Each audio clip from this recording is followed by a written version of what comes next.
Hold the trigger or we both die in the dirt. Kael didn't look at his opponent. He looked at the hydraulic pressure gauge on his left forearm.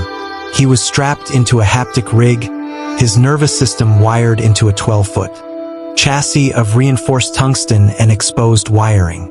Across the arena, the Unit X, a sleek, faceless machine built for efficiency, didn't breathe.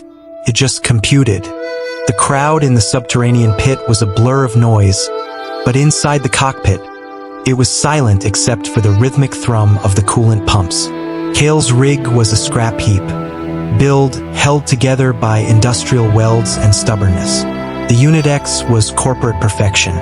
The robot lunged. It wasn't a human movement. It was a calculated vector.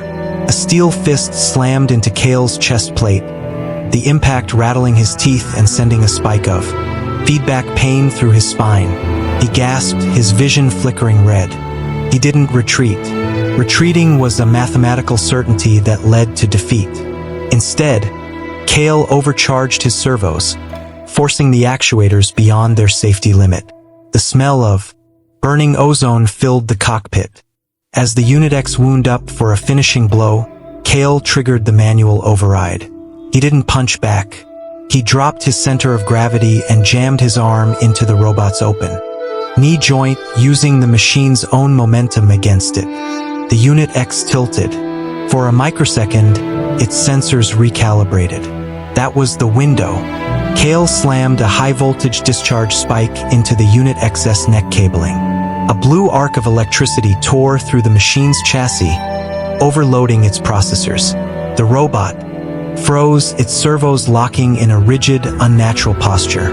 With a guttural yell, Kael pivoted, swinging his massive metal arm in a wide arc. The blow connected with the side of the robot's head, shearing the sensor array clean off. The Unit X crashed backward, hitting the concrete with a heavy, hollow thud that echoed through the pit. Kael exhaled, the haptic rig hissing as it released his grip. He stepped out of the chassis, his muscles shaking from the feedback. He looked down at the wreckage of the corporate machine.